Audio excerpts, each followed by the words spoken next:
Check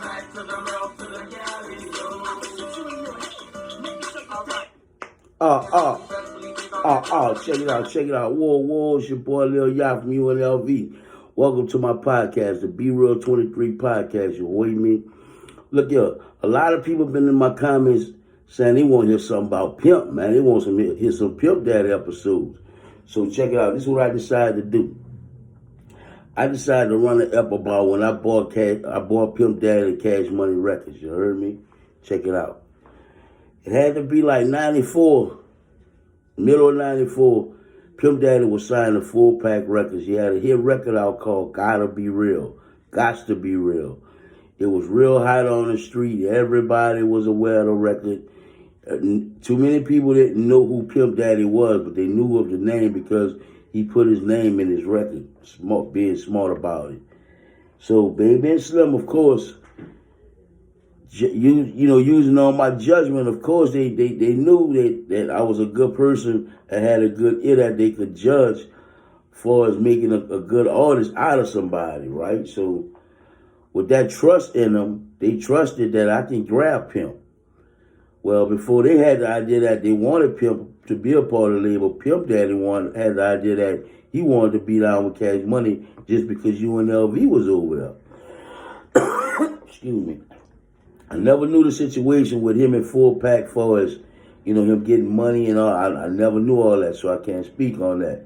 But I do know Pimp Daddy definitely wanted to be a part of Cash Money because that's where UNLV was at. That was his reason. So Pimp Daddy would come around Newton's all the time. We'll come from, he never had a whip around the time. So he'll come to Newton's and meet up with us. We'll do our thing in Newton's, and when we get ready to dip to other clubs, sometimes he'll just hop in the car with us. Or if he was with somebody that was in a car, they'll follow us. So we'll go club hopping to different clubs. Everywhere we went, we'll let them know, look, Pimp Daddy in here too. Pimp will run his mouth, he'll get on the mic too. So that's how we rocked for a long time. I can remember the first time that Pimp actually went on a road with Cash Money. We was going to maybe Alexandria, North Louisiana. Was either Alexandria or Monroe. Maybe it was Shreveport. And he had been to that place before, but it was that he had went when he was with the other record label before he got with Cash Money. So Pimp was like, yeah, man, we're going to have fun here. I've been here before. And he was telling us about the place or whatever. It so happened when we got the place wasn't nothing like he told us it was. So we were like, damn, Pimp, you lied. He was like, man, I just wanted to see y'all boys' reactions or whatever. I never been here. So he was a prankster, so to say. He loved to prank. He loved to play, and you know what I'm saying?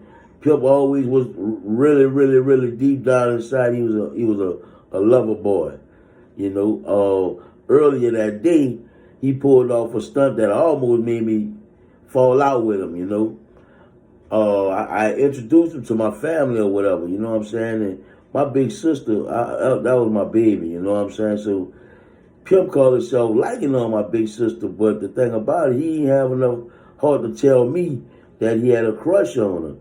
He was like wanting to go behind my back and try to holler at my sister or whatever, and I felt played. I thought that was some fake ass shit for a nigga that called himself my partner to try to do. You know what I'm saying? But he didn't grow up with us. I couldn't consider him as that type of partner that I grew up with. So, I thought about that. So I brushed that shit off. That wasn't about nothing. Pimp laid there and came by my house an hour before we getting ready to hit the road. And he called himself waiting on me, but we wasn't supposed to meet there. All the while, he waiting till my sister come home. Moms had let him in because she met him. So he told Moms that he come and chill waiting for me or whatever. All the while, he trying to wait to see my sister come home. So I felt some type of way about that. I told him, we had words about it. He told me he apologized and shit like that. And he finally told me, man, I really like Nell, dog. I like Nell. I was like, well, that's on you, dog. You holler at her, woo, you know what I'm saying? But it was a way to go about it. I wasn't tripping on it. We always young. You know what I'm saying? But, man, Pimp Daddy, man. I can remember, one time me and Pimp got into it. I was tripping. I told that up. I'm going to tell it again. We had gotten to it, you know what I'm saying? I told it on one of those other podcasts. They asked me, have we ever had a fight inside Cash Money camps at the time? But me and Pimp actually got into it one time. You know, I was going through my mental phase shit, and I was tripping hard on the dude. Pimp kept telling me, chill out, y'all, chill out, woo the woo.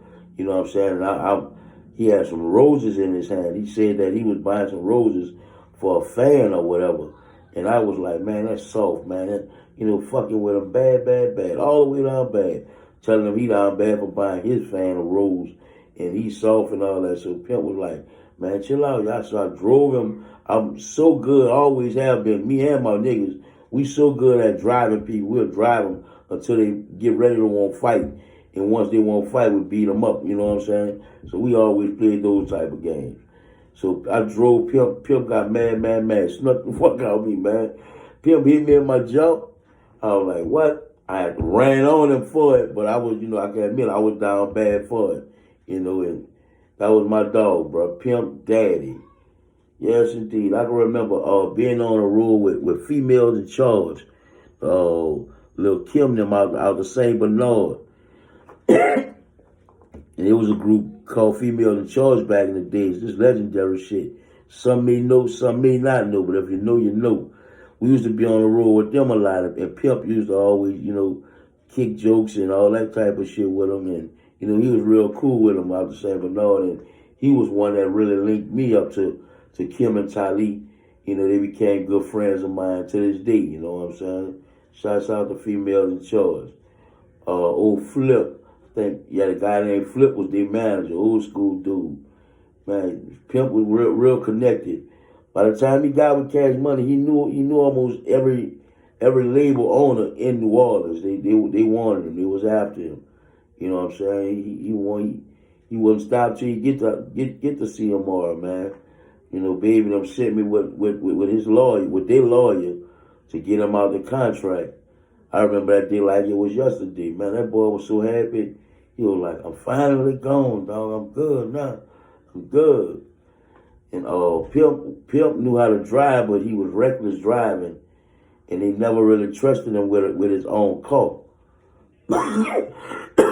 So, excuse me. So what he would do, he would get his money, and instead of him going buy a cop a car or something like that, he would he had to stack his money and buy a lot of clothes and shit. He wanted him something fly. He'll buy a little hoopty for the meantime and duck it off or whatever. But he really liked to walk everywhere he go, man. You know, always. Just got a message. Appreciate the people who sent me this. Next time I do a podcast, I'm going to rock it for y'all. Let y'all see what that BH like. You dig? A born hustler. You feel me? But yeah, this was my episode about Pimp Daddy. I hope y'all enjoyed it. I got more coming. You know, this is something I just wanted to get off my chest right quick about old Pimp Daddy. R.I.P. brother. Holla back. Hit that like, subscribe button. Tell a friend about my podcast. You hear me? Yeah, I'm out.